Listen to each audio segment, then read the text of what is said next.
Okay, so welcome all once again, and let us start with the today's topic, that is about the centripetal acceleration. Okay, centripetal acceleration and the concept of centripetal force. That is we have to understand in today's lecture. Yes, so see here. अभी already अभी तक हमने ये देखा है कि tangential acceleration क्या होता है और एंगुलर एक्सेलरेशन क्या होता है और उनके बीच में रिलेशनशिप क्या होता है, वो भी हमने ऑलरेडी देखा है. We already seen that the tangential acceleration here is actually going to be, it is denoted by AT, and it is given by the formula R into alpha, where R is going to be the radius and alpha is actually the angular acceleration, and this AT is called as the tangential acceleration. This acceleration actually acts along the tangent, and that's why it's called as the tangential acceleration, or it is also called as the linear acceleration, no doubt. But अभी यहाँ पे circular motion के अंदर और एक acceleration होता है, जिसको हम सेंट्रीपिटल एक्सेलरेशन बोलते हैं. और वो सेंट्रीपिटल एक्सेलरेशन एग्जैक्टली क्या होता है और कहाँ से वो आता है, वो हमको आज के लेक्चर में समझना है. देखो ठीक से, सपोज एक पार्टिकल है जो सर्कुलर मोशन परफॉर्म कर रहा है.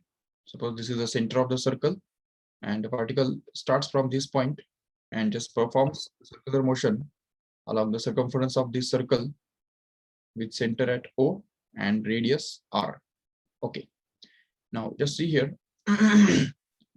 Yes, when the particle will be present at this point here, तो यहाँ पे जब ये पार्टिकल यहाँ पे होगा, उस समय उसका जो वेलोसिटी है, velocity of the particle will actually be directed along the tangent to the circle here.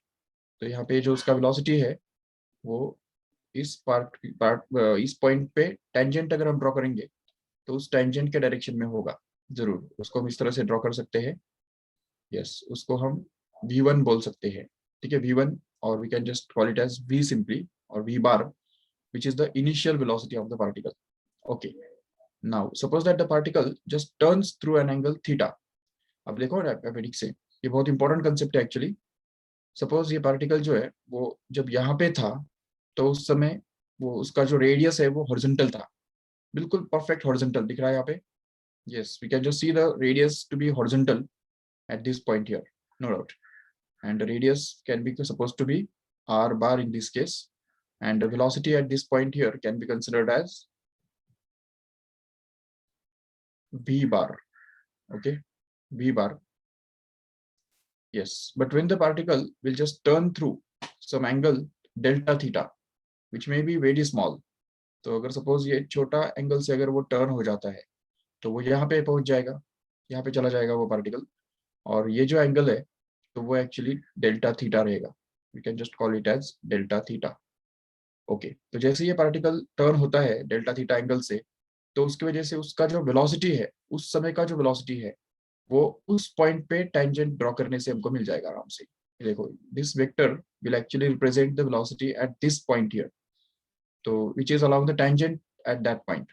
तो ये टेंजेंशियल डायरेक्शन जो है, इस टेंजेंशियल डायरेक्शन में उसका उस समय का वेलोसिटी रहेगा, जिसको हम v डैश बार बोल सकते हैं. बिल्कुल, तो इसको हमने बोल दिया suppose v dash bar. Okay, now v bar and v dash bar, इन दोनों के बीच में अगर हम देखेंगे ठीक से तो एक रिलेशनशिप ऐसा है कि v bar and v dash bar, इन दोनों का डिफरेंस हमको निकालना है. तो they are changing in direction, they are different in directions. v bar and v dash bar जो है वो डायरेक्शन में सिर्फ अलग अलग है, बाकी मैग्नीट्यूड में वो दोनों सेम है. If you just check the magnitude of this v bar and magnitude of v dash bar is going to be the same, because it is going to be a uniform circular motion here. तो ये uniform circular motion होने के कारण यहाँ पे इन दोनों का magnitude तो सेम है, लेकिन सिर्फ डायरेक्शन अलग अलग है, और इसीलिए इन द डायरेक्शन अलग अलग होने के कारण इनका चेंज निकालने के लिए, चेंज इन वेलोसिटी यहाँ पे निकालने के लिए हमको यहाँ पे वेक्टर मेथड्स यूज करने पड़ेंगे. So let us try to use the vector methods and just put this v bar, make a copy of this v bar and just put it here at this point. Okay, तो यहाँ पे अगर हम इसको रख देंगे तो देख सकते हैं आराम से कि ये v bar और ये v डैश बार है. तो अभी इन दोनों का चेंज निकालने के लिए हमको ये तीसरा वेक्टर ड्रॉ करना पड़ेगा. ठीक है, जो कि यहाँ पे होगा, ये देखो, which will be the third vector here, which is drawn along the third side of the triangle in this way. तो ये जो थर्ड वेक्टर हमारे पास मिलेगा तो उसको हम actually change in velocity vector बोल सकते हैं। This will be actually the change in velocity vector, we can just denote it by delta we bar. Okay, इसको डेल्टा वी बार हम लिख सकते हैं आराम से। और ऑब्वियसली ये एंगल अगर डेल्टा थीटा है तो जरूर ये एंगल भी डेल्टा थीटा होगा। जस्ट उसका रीजन ये है कि जितने एंगल से ये रेडियस टर्न होगा उतने ही एंगल से उसका टेंजेंट भी टर्न होने वाला है, क्योंकि रेडियस और टेंजेंट हमेशा परपेंडिकुलर होते हैं। तो इसलिए अगर ये एंगल, इसको हमने अगर डेल्टा थीटा बोल दिया, ठीक है, this is angle delta theta, and इसका अपोजिट साइड जो है तो वो हमने ऑलरेडी डेल्टा वी बोल के रखा है। Let us denote this delta by this symbol here. So ये डेल्टा वी इस तरह से है। ओके, तो अभी अगर इस ट्रायंगल में, इस ट्रायंगल के अंदर अगर देखेंगे, ऊपर वाला जो ट्रायंगल हमको दिख रहा है उसके अंदर हम एक सिंपल फॉर्मूला यूज कर सकते हैं कि angle is always equal to the arc upon radius. Okay, so this is the angle is equal to arc upon radius. ये फॉर्मूला अगर यूज करेंगे तो यहाँ पे हम देख सकते हैं कि एंगल तो चलो डेल्टा थीटा है, no doubt, delta theta is the angle. Arc कितना है?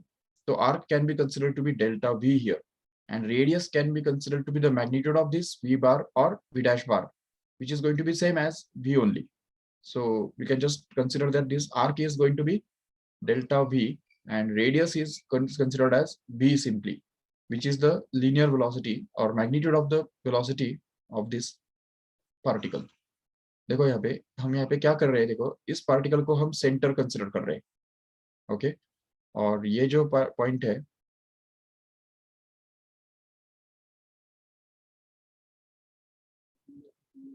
देखो ये पार्ट, इस पॉइंट को हम यहाँ पे सर्कल कंसिडर करके इस टाइप का आर्क हम यहाँ पे ड्रॉ करने वाले हैं। If you just draw the arc like this, तो यहाँ पे इस तरह टाइप का अगर आर्क हम वहाँ पे ड्रॉ करेंगे, so this arc will actually be the called as the delta v here. ये जो आर्क है ये डेल्टा वी रहने वाला है, and that will be actually same as this straight distance here. ये जो स्ट्रेट डिस्टेंस है, इस स्ट्रेट डिस्टेंस के साथ ही वो बराबर होगा, इक्वल होगा। क्यों? क्योंकि उस केस में यहाँ पे ये एंगल डेल्टा थीटा जो है वो एंगल ही इतना छोटा है जो इनमें कोई डिफरेंस नहीं रह जाएगा, वो आर्क है या स्ट्रेट कॉर्ड है तो उसमें कोई डिफरेंस नहीं रह जाएगा। तो इसलिए उस सर्कल का रेडियस तो जरूर ये भी रहेगा, वी बार का मैग्नीट्यूड रहेगा, जो कि भी यहाँ पे हमने डिनोमिनेटर में डाला है। और ये जो आर्क लेंथ है तो वो डेल्टा भी रहेगा, जो कि हमने यहाँ पे न्यूमरेटर में डाल के रखा है। तो ये इक्वेशन यूज करके हमको डेल्टा वी का वैल्यू मिल जाएगा, delta we which will actually be equal to v into delta theta in this way. Once we get this delta v here, we can just use the formula for acceleration. So यहाँ पे हम जानते हैं कि acceleration is actually given by the limit as delta t tends to 0 of the change in velocity, that is delta v, and that is to be divided by delta t, that is the change in time here. So if you just अब यहाँ पे ये consider कर लो कि यहाँ से यहाँ तक जाने के लिए इसको डेल्टा टी इतना टाइम लगा हुआ है सपोज, ठीक है। तो ये डेल्टा टी टाइम होने की वजह से यहाँ पे होगा ऐसा कि ये डेल्टा वी का जो ये वैल्यू है वो हम यहाँ पे रख सकते हैं। इस डेल्टा वी के बदले अगर रख देंगे उसको तो हमको ये मिल जाएगा, acceleration is equal to limit as delta T tends to 0 of इस delta V, where delta v is going to be v into delta theta, and that is to be divided by delta t as it is. This is going to be the acceleration, instantaneous acceleration, obviously.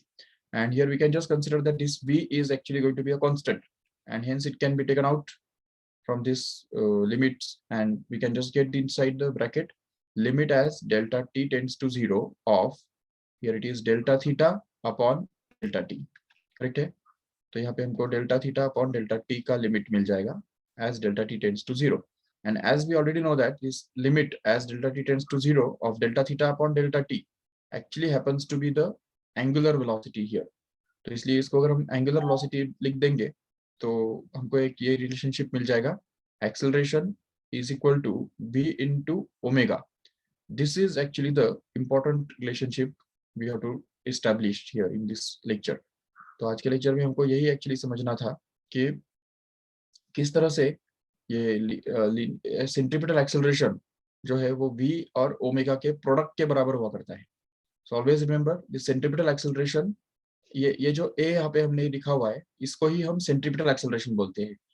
जबकि यहाँ पे ये जो AT है उसको tangential acceleration already हमने बोल के रखा है, इसलिए ये AT is going to be the different, and in order to distinguish it from AT we can just write this centripetal acceleration by AC. Okay, इसको हम AC से denote करेंगे, so that we don't have the confusion between AT and AC. So इसलिए यहाँ पे AT का मतलब है tangential acceleration and AC मतलब centripetal acceleration. Now if we just talk about the direction of this centripetal acceleration, then it will actually be given by the formula, this formula expressed in vector form. अगर इस formula को हम अगर vector form में अगर express करेंगे तो हमको डायरेक्शन के बारे में पता चलेगा। तो देखो यहाँ पे A C bar is actually going to be limit as delta T tends to 0 of delta we bar upon delta T. तो ये ए सी बार का जो डायरेक्शन है वो डेल्टा वी बार के डायरेक्शन में रहने वाला है, ये हमको इसमें से पता चल गया। जिसका मतलब अभी यहाँ पे ये है कि डेल्टा वी बार का डायरेक्शन तो ऐसा है, ये देख सकते हो ठीक से यहाँ पे, direction of delta we bar will actually be like this, we can just say this is the direction of delta we bar.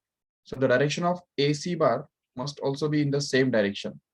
That means ये जो है ये वाला डायरेक्शन उसका होना चाहिए। लेकिन अभी अगर इसको हम उठा के अगर यहाँ पे लेके जाते हैं, क्योंकि पार्टिकल तो यहाँ पे घूम रहा है ना, तो इसलिए अगर इसका एक्सेलरेशन का जो डायरेक्शन है वो यहाँ पे अंडरस्टैंड करने के लिए यहाँ पे अगर उसको लेके जाते हैं और ये भी समझते हैं कि जैसे जैसे डेल्टा थीटा छोटा होता जाएगा, जितना डेल्टा थीटा छोटा होता जाएगा तो उतना ये भी डेल्टा वी बार का जो डायरेक्शन है वो भी एक्चुअली इस आर बार को एंटी पैरेलल बनता जाएगा।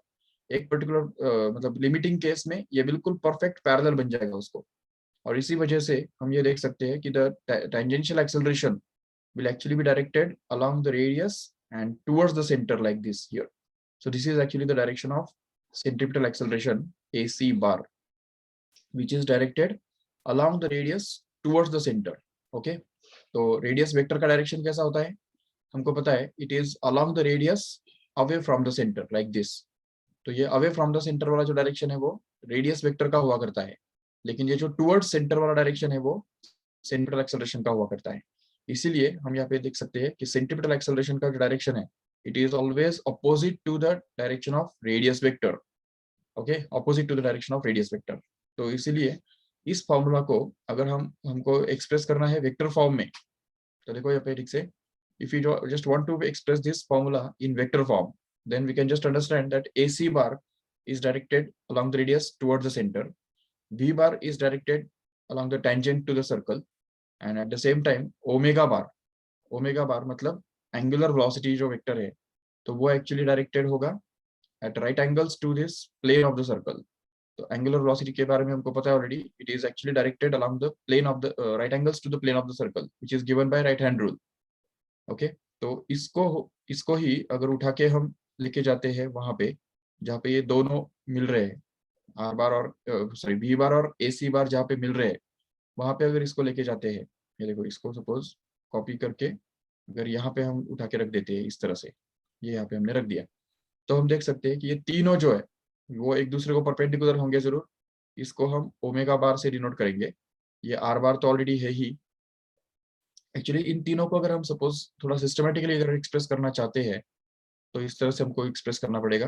देखो मैं इन तीनों को उठा के नीचे रखता हूँ, ये देखो ये वाला सपोज सबसे पहला जो है वो वी बार को हम उठा के नीचे लेकर रखेंगे। Yes, this is kept here at this point which is v bar here. Okay, यहाँ पे रख दिया।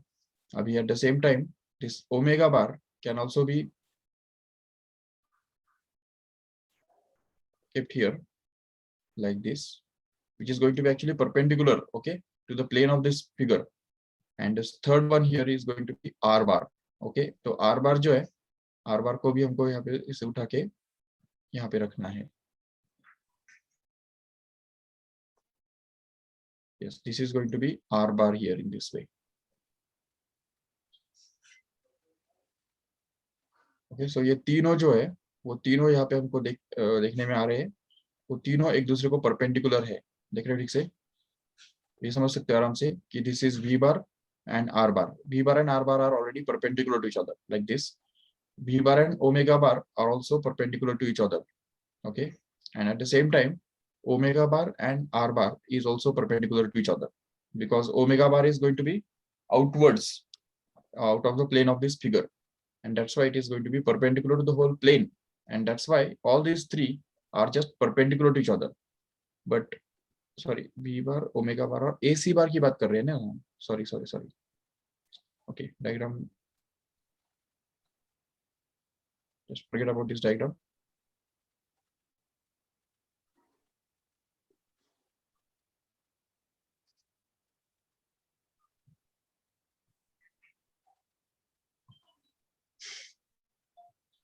Just wait a minute.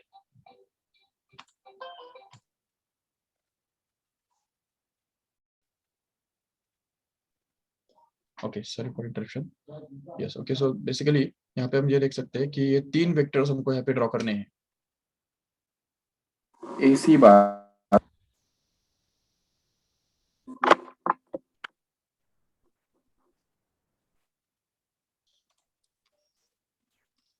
yes, okay, so first of all it is AC bar, the second one is V bar and omega bar. ये तीनों vectors हमको draw करने हैं. तो देखो ठीक से, ये जो ओमेगा बार है तो इसको हम सबसे पहले उठा के लेके जाएंगे. ये बन गया हमारा omega bar. Yes, it is perpendicular to the plane of the diagram. Okay, so secondly here it is AC bar. Okay, ये AC बार को भी हमको लेके जाना है वहां पे. Yes, this is AC bar kept here, right? And V bar जो है, V bar को भी हमको उठा के लेके जाना है. So this is V bar.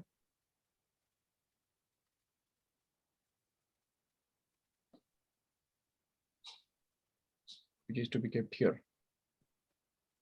Yes, okay. So इस तरह से हम यहाँ पे देख सकते हैं ये तीनों जो है वो एक दूसरे को परपेंडिकुलर है. ये देखो A bar is already perpendicular to omega bar because omega bar is out of the plane. ठीक है, it is perpendicular to the plane itself. And A bar और V bar प्लेन में ही है और एक दूसरे को परपेंडिकुलर है इस तरह से. तो इन दोनों के बीच में भी एक 90 डिग्री का एंगल होगा जरूर. और एट द सेम टाइम ये V बार और ओमेगा बार जो है वो भी परपेंडिकुलर है, क्योंकि फिर से एक बार ओमेगा बार जो है वो इस प्लेन को ही परपेंडिकुलर है. करेक्ट है. बट अगर हम सपोज राइट हैंड रूल के बारे में सोचेंगे ठीक से, तो V बार से अगर हम ओमेगा बार की तरफ फिंगर्स टर्न करते हैं तो हमको A बार का डायरेक्शन मिलेगा. करेक्ट है. तो इसीलिए हम ये देख सकते हैं आराम से कि if the particle is revolving in this anticlockwise direction, then we can just turn the fingers from V bar to omega bar like this. ऐसे अगर हम fingers turn, sorry, अगर V bar से अगर करेंगे तो वो तो acceleration outward direction मिलेगा, उल्टा मिलेगा. If we just turn the fingers from omega bar to V bar, then we can just get the direction of A bar like this. So therefore, acceleration vector जो है AC can be obtained when we turn our fingers of right hand from omega bar to V bar. And that's why this equation has to be written in this way. So AC bar here is actually going to be equal to omega bar cross V bar. Okay. So ये जो है, this is going to be the vector relationship between centripetal acceleration and angular velocity and linear velocity. But no doubt we can just express this equation of centripetal acceleration in terms of angular velocity alone. Okay, ये जैसे कि हम जानते हैं यहाँ पे AC is equal to V into omega है, but as we already know that V is equal to क्या होता है, R into omega होता है, right? V is equal to R into omega हमने already prove किया हुआ है. तो अगर हम यहाँ पे इसको रख देंगे तो हमको मिल जाएगा AC is equal to R into omega and multiplied with omega once again, which actually becomes here the centripetal acceleration to be simply equal to R omega square. Okay, so this is one of the formula for centripetal acceleration. No doubt we can also express it in vector form in this way.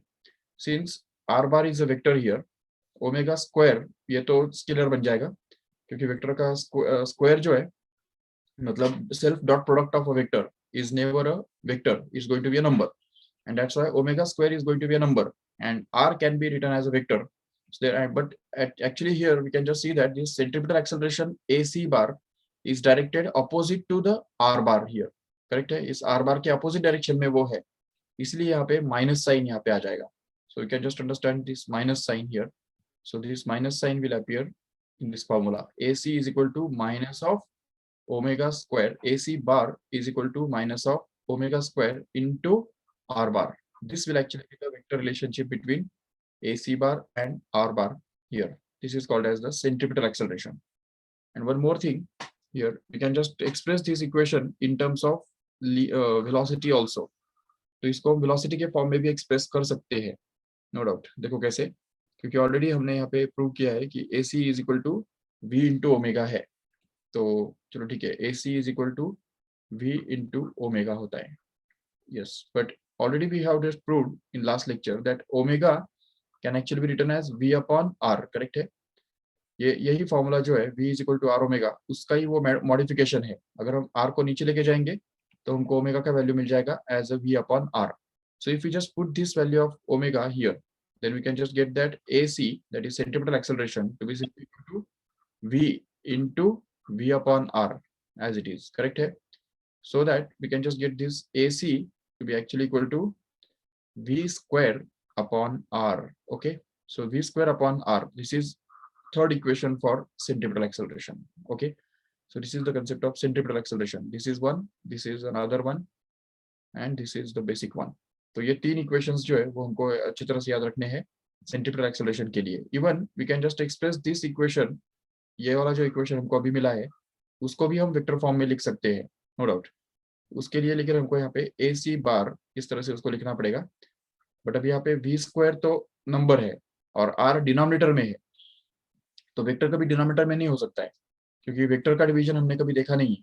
ठीक है, so there is no concept like division of vectors, and that's why we have to consider a unit vector in this case which is along R bar. तो इस R bar के direction में एक छोटा unit vector जो होता है उसको हम R कैप कंसिडर करेंगे और उसको उसका डायरेक्शन जो है वो यहाँ पे यूज करेंगे. लेकिन R cap can be considered to be away from the centre, along the radius away from the center, but acceleration is going to be towards the center, so it is opposite to this R cap also, and that's why this AC bar can actually be written as minus of V square upon R into R cap. Okay, ये तो चलो magnitude हो गया, इसको हम R cap से अगर multiply करेंगे तो उससे हमको डायरेक्शन मिल जाएगा. So this will be the expression for the centripetal acceleration in terms of velocity alone और स्पीड अलोन. तो स्पीड के फॉर्म में ये फॉर्मूला हो गया और वो भी उसका वेक्टर फॉर्म भी है. और even r cap can actually be written as, ये जो यूनिट वेक्टर होता है आर बार के डायरेक्शन में, उसको हम कैसे लिख सकते हैं ये तुमको पता होना चाहिए ऑलरेडी कि any unit vector in some direction can always be written as the vector itself divided by its own magnitude. So r cap can actually be written as r bar upon mod of r bar, मतलब ही are. तो इसलिए यह अगर यहाँ पे हम डाल देंगे तो उससे हमको ये मिल जाएगा AC bar is equal to minus of V square upon R into, here it will be R cap, which is replaced by R bar upon R simply, and this R and this R combined together actually becomes R square, and that's why we can just get that here it will be AC bar can be written as minus of V square upon R square into R bar. Okay, यहाँ पे अगर हमको R बार चाहिए तो उसके लिए नीचे R square लेना पड़ेगा, ये हमको समझना है अच्छी तरह से. सो this is the expression, another expression for centripetal acceleration in this case. Okay, so these are different formulae for centripetal acceleration, remember. Okay, इसमें आपको अगर कुछ डाउट है तो आप पूछ सकते हो यहाँ पे अभी, क्योंकि सेंट्रिपेटल एक्सेलरेशन के बारे में हमने अभी यहाँ पे डिस्कस किया. Actually centripetal acceleration is going to be the rate of change of linear direction of velocity. Okay, velocity का जो डायरेक्शन है वो डायरेक्शन जिस रेट से चेंज होता है उसको हम बोल सकते हैं सेंट्रिपेटल एक्सेलरेशन. ओके, ये जो डिस्कशन है उसके अंदर अगर कुछ डाउट है तो पूछो जल्दी चैट बॉक्स में.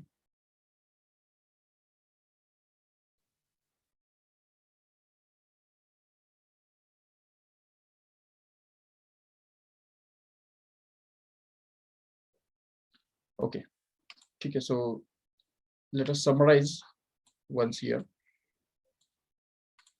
तो हमने यहाँ पे जो देखा तो वो एक मिनट में समराइज करेंगे क्या हमने किया. तो देखो, सेंट्रिपेटल एक्सेलरेशन जो है it is denoted by AC and it is given by the three formulae. One is V into omega, the second is R into omega square, and third one is v square upon r। ये तीनों फॉर्मूले है centimetre acceleration के लिए, याद रखो ठीक से। एंड वेक्टर फॉर्म में हम उसको लिख सकते हैं तीन अलग अलग तरीके से। AC bar is actually going to be omega bar cross V bar, ये एक फॉर्मूला हो गया। दूसरा AC bar can be written as minus of omega square into R bar. तीसरा हो गया AC bar is equal to minus of V square upon R into R cap, where R cap is going to be the unit vector along R bar. Okay, this is R cap is going to be the unit vector along R bar. R bar के direction में रहने वाला एक unit vector, तो उसको हम बोल देंगे R cap. Yes. चलो ठीक है. So these are the three formulae for centimeter acceleration. And what is this centimeter acceleration actually? It is the rate of change of direction of velocity. Remember, उसको हम लिख सकते हैं rate of change of direction of velocity. तो मतलब velocity का direction कितना fast change होता है वो हमको मिलता है सेंटीमीटर एक्सेलरेशन के द्वारा। For example, see if suppose a particle is just turning like this, ये पार्टिकल जो है वो इस तरह से ट्रेवल कर रहा है और इस तरह से अगर टर्न हो रहा है, तो देखो ये सबसे पहला पार्टिकल है सपोज, ठीक है, येलो कलर का। दूसरा पार्टिकल हम ब्लू कलर से हम डिनोट करेंगे, वो जो है वो भी टर्न हो रहा है लेकिन वो इस तरह से टर्न हो रहा है, समझ सकते हो ठीक से। ओके, अभी तीसरा पार्टिकल हम यहाँ पे देखते हैं जो ग्रीन कलर से हम ड्रॉ करेंगे, वो भी टर्न हो रहा है लेकिन उसका टर्निंग ऐसा है, देखो, समझ सकते हो ठीक से। तो ये तीसरा पार्टिकल इस तरह से टर्न हो रहा है। चलो ठीक है, और इससे भी आगे जा सकते हैं। चौथा पार्टिकल हम ड्रॉ कर सकते हैं यहाँ पे, जो वो भी टर्न हो रहा होगा बट और भी ज्यादा स्टिपली, मतलब फटाफट उसका डायरेक्शन चेंज हो रहा होगा। तो देखो ये चौथा पार्टिकल सपोज हम ड्रॉ कर देते हैं यहाँ पे, रेड कलर से उसको ड्रॉ करेंगे। तो अभी मुझे बताओ इन चारों पार्टिकल्स में से सेंटीमीटर एक्सेलरेशन किसका ज्यादा होगा? Yes, we can just understand that this centimeter acceleration will be greatest for this fourth particle here. Red colour का जो पार्टिकल है उसका सेंटीमीटर एक्सेलरेशन सबसे ज्यादा रहने वाला है। क्यों? क्योंकि उसका जो वेलोसिटी है वो जल्दी जल्दी चेंज हो रहा है, डायरेक्शन जल्दी जल्दी चेंज हो रहा है। भले सबका डायरेक्शन सेम हो सकता है, मतलब सबका मैग्नीट्यूड सेम हो सकता है, सारे पार्टिकल्स जो है वो 5 मीटर पर सेकेंड स्पीड से जा रहे हैं, नो डाउट। लेकिन ये जो पहला वाला पार्टिकल है जो ब्लू कलर से एक्सप्रेस किया हुआ है, ब्लू कलर पाथ से जा रहा है, उसका जो सेंटीमीटर एक्सेलरेशन है वो बहुत कम रहेगा। क्योंकि हम देख सकते हैं उसका जो मतलब वेलोसिटी के डायरेक्शन में चेंज इतना फास्ट नहीं हो रहा है, चेंज बहुत धीरे धीरे उसके वेलोसिटी में चेंज हो रहा है। तो इसलिए हर पॉइंट पे अगर हम उसका सेंटीमीटर एक्सेलरेशन अगर ड्रॉ करते हैं तो इस तरह से ड्रॉ कर सकते हैं। At every point the centimetre acceleration will be no doubt along the radius towards the centre of the circle which is the part this path is part of. So at every point, the centripetal acceleration will be along the radius towards the center, but it will be very small like this. So we can just express it as AC in this case here, or we can just say A1. No doubt. A1 matlab centripetal acceleration of this first path. If we just talk about the second path, then it changes its direction quickly. जैसे यहाँ पे अगर देखते हो तो यहाँ पे direction इस तरफ है, यहाँ पे डायरेक्शन इस तरफ है, यहाँ पे डायरेक्शन इस तरफ है, तो देखो कितना फटाफट बदलता जा रहा है कि नहीं डायरेक्शन। तो इसलिए डायरेक्शन स्पीड में बदल रहा है, फास्ट बदल रहा है। इसीलिए यहाँ पे हम दिखाएंगे कि centimetre acceleration at this point will be greater than the previous case here. तो यहाँ पे सेंटीमीटर एक्सेलरेशन होगा अब फिर से along the radius towards the centre ही, डायरेक्शन उसका along the radius towards the centre ही होने वाला है, लेकिन it will be large in magnitude. We can just compare the magnitude of this and this here, okay, and at the same time we can just say that in this third case here, so the direction of centripetal acceleration is changing very rapidly in this third case here, and that's why we can just have that the centripetal acceleration will be actually represented by this arrow which is greater in magnitude than these previous two cases here. तो इस तरह से ये direction से ये इस तरह से हम इसको एक्सप्रेस करेंगे। ये जो सेकेंड केस में जो सेंटीमीटर एक्सेलरेशन था उसको हम यहाँ पे A2 बोल सकते हैं, नो डाउट। इसको हमने सपोज A2 बोल दिया, A2, बट यहाँ पे इस थर्ड केस में जो सेंटीमीटर एक्सेलरेशन है उसको हम सपोज A3 बोल देंगे। तो this A3 is actually going to be greater than A2 here. Even अगर हम सपोज चौथे वाले केस में देखेंगे तो वेलोसिटी का मैग्नीट्यूड भले सेम है, लेकिन यहाँ पे जो सेंट्रीपिटल एक्सेलरेशन का जो मैग्नीट्यूड है वो यहाँ पे ज्यादा रहने वाला है। इन चारों में सबसे ज्यादा सेंट्रीपिटल एक्सेलरेशन इसी पार्टिकल का रहने वाला है, जिसको हम इस तरह से ड्रॉ कर सकते हैं। This is the centripetal acceleration of this fourth particle, which we can just call it as A4 here. Okay, इसको हम A4 बोल सकते हैं। तो देखो A4 का मैग्नीट्यूड कितना ज्यादा है, so we can just say that this A1 is greater than, sorry, A1 is less than A2 which is less than A3 which is less than A4. That means centripetal acceleration कब ज्यादा होता है, जब radius of curvature कम होता है, which is clear from this equation also. Radius of curvature is going to be there in the denominator in this case. So larger is the radius of curvature, less is the centripetal acceleration. Less is the radius of curvature, greater is the centripetal acceleration. तो ये हमको समझना है. So centripetal acceleration is actually has to do something with the rate of change of direction of velocity. It has nothing to do with the magnitude of velocity. Magnitude पे वो depend करता है, no doubt, लेकिन जितना जल्दी जल्दी ये velocity का डायरेक्शन चेंज होगा उतना ज्यादा सेंट्रीपिटल एक्सेलरेशन होगा. So we can just say that the centripetal acceleration in this case will be greatest one. Here in this case it is somewhat less than that, here in this case it is somewhat still lesser than that, and here in this case this it will be least one in this way. But suppose अगर कोई particle अगर straight line में अगर travel करता है, मान लो इसी line को अगर हम कंटिन्यू करते हैं और बताते हैं कि अगर पार्टिकल जो है वो बिल्कुल स्ट्रेट लाइन में अगर ट्रेवल कर रहा है इस तरह से, तो इस स्ट्रेट लाइन में ट्रेवल करने वाले पार्टिकल का सेंट्रीपिटल एक्सेलरेशन कितना होगा? Put it in the chat box.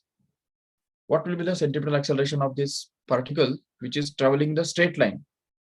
अभी अगर पार्टिकल स्ट्रेट लाइन में ट्रेवल कर रहा है, सर्कुलर मोशन परफॉर्म ही नहीं कर रहा है, तो why will there be centripetal acceleration then? उसके डायरेक्शन में अगर चेंज ही नहीं हो रहा है, तो centripetal acceleration will not all be there, not actually be there. That means in this case the centripetal acceleration will be actually zero. Yes, very good, Khushi. No acceleration, no centripetal acceleration. Okay, acceleration may be there क्योंकि उसका speed बढ़ सकता है ना, speed बढ़ रहा हो सकता है. मतलब अगर सपोज हम अगर कार में बैठे हैं और कार का एक्सेलरेटर अगर प्रेस करते हैं, तो एक्सेलरेटर प्रेस करने के बाद कार का स्पीड बढ़ता बढ़ता जाता है. हम वो उसका जो स्पीडोमीटर है उसके अंदर देख सकते हैं उसका स्पीड बढ़ते बढ़ते जा रहा है. तो acceleration may be there, but centripetal acceleration which we are talking about in this section here will not be there in a linear motion.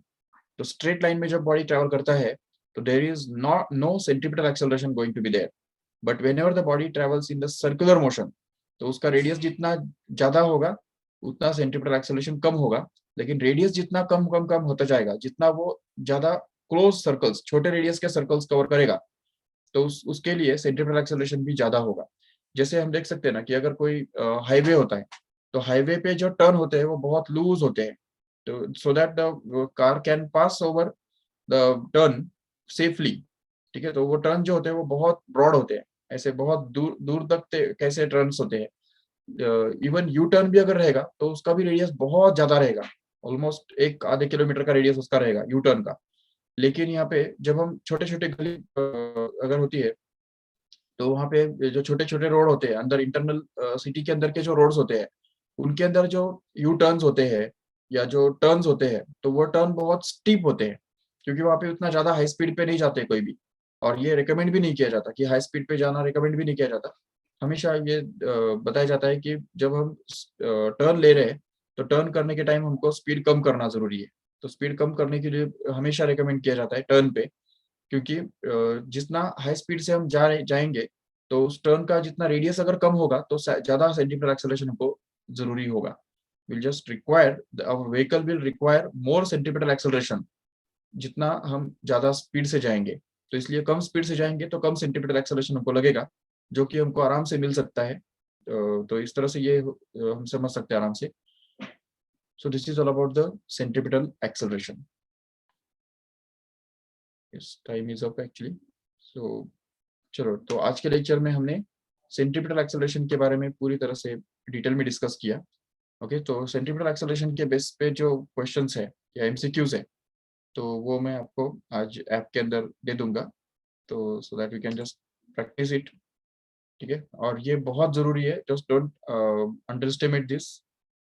Okay, जो प्रैक्टिस जो रोज चल रहा है, रोज जो मैं एमसीक्यूज डाल रहा हूँ, तो वो बिल्कुल सिलेक्टेड एमसीक्यूज है, और उस वो ऐसे ही है जो अगर वो आप प्रैक्टिस करेंगे तो गारंटीड कि आपका प्रोग्रेस होगा, वो कंसेप्ट आपका और ज्यादा परफेक्ट हो जाएगा, बिल्कुल क्लियर हो जाएगा।